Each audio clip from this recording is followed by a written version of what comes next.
A fraude satânica prova ser uma poderosa e motivadora força para o mundo. Muitos dos líderes espirituais aceitam este grande impostor, bem como o falso sistema de adoração que ele propõe. Com a intensificação das calamidades, líderes religiosos creem que o tempo não mais pode ser desperdiçado em convencer o mundo a aderir às doutrinas desse Messias contraventor. Aqui está a paciência dos santos. Aqui estão aqueles que guardam os mandamentos de Deus e a fé de Jesus. Nem todos serão enganados. Poucos serão aqueles que entenderão que a Bíblia havia alertado sobre esse incrível enganador. E eles sabem que o objetivo deste falso Messias é desviar o povo dos mandamentos de Deus. Mas essa não é a primeira vez que Satanás se apresenta como anjo de luz.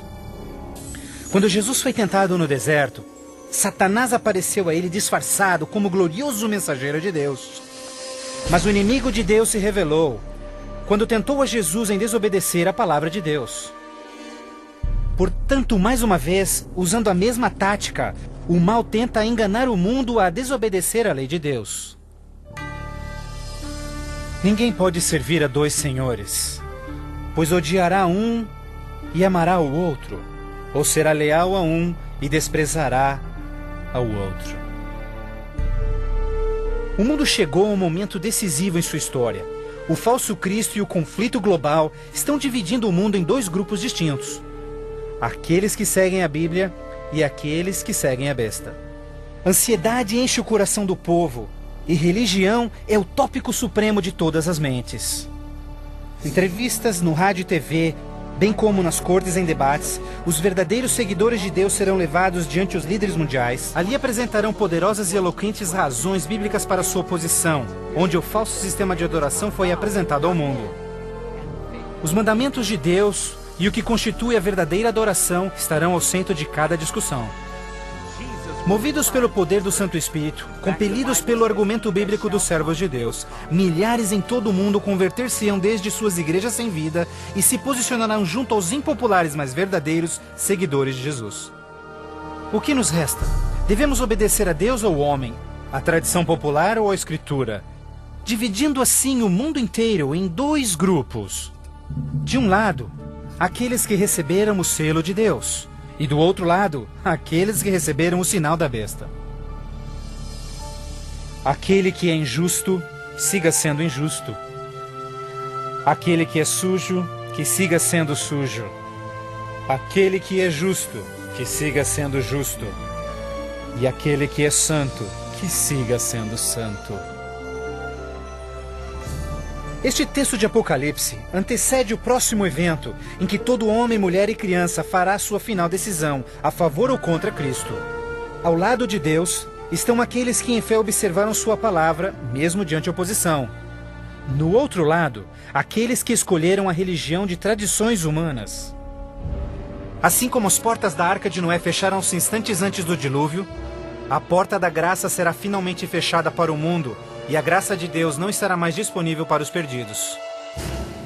A segunda vinda de Cristo é iminente, mas primeiro, o mundo terá de atravessar as mais devastadoras pragas que jamais sobrevieram sobre a humanidade. Ouvi então uma voz vinda do templo dizendo aos 7 anjos: Vai e derrama sobre os povos as 7 taças da ira de Deus. O primeiro foi e derramou a sua taça sobre os povos, e se viu uma ferida feia e dolorosa nos homens que tinham o sinal da besta e que adoravam a sua imagem. A esperança começa a ser massacrada quando as 7 pragas do Apocalipse 16 começam a cair no mundo numa sucessão rápida de eventos. Estes serão os mais horríveis flagelos jamais vistos pelo homem. A primeira praga será extremamente dolorosa e provocará desmaios e agonizante sofrimento aos perdidos. Mais 6 devastadoras pragas rapidamente virão. O mar e os rios se tornarão em sangue. O sol terá tal força que provocará queimaduras com sua intensidade. De tal forma, praga após praga virão. O terror reinará, tornando o mundo inteiro prisioneiros do pânico. Durante este período, alguns dos salvos encontrarão abrigo em locais isolados e remotos, onde serão protegidos e mantidos por anjos do Senhor. Outros lançados em prisões. embora aparentemente abandonados pelo homem, não foram esquecidos por Deus. Os fiéis de Deus estarão protegidos das pragas, da mesma forma como os filhos de Israel foram preservados durante as pragas que caíram no Egito. Neste momento, os salvos passam por um momento de angústia em suas almas. O principal pensamento em suas mentes: estamos em paz com Deus?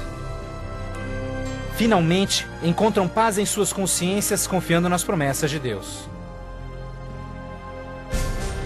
Assim sendo, o dragão irou-se com a mulher e foi ao seu encontro para guerrear com os demais filhos dela, aqueles que guardam os mandamentos de Deus e têm o testemunho de Jesus Cristo. Persuadidos pelo falso Cristo, os miseráveis perdidos têm como única esperança para alívio das devastadoras pragas a eliminação daqueles que se opõem a eles. Então a decisão é tomada para caçar e exterminar em apenas um dia o povo de Deus que teimosamente apegou-se às Escrituras. Assim sendo, o campo de batalha espiritual tem aqueles que seguem as tradições humanas e adoram a besta, contra aqueles que amam a Jesus e obedecem os seus mandamentos. Esta é a batalha final do Armagedon, o mundo perverso que chegou finalmente ao limite da paciência de Deus. E finalmente o momento em que Deus entra em cena para resgatar os seus filhos fiéis.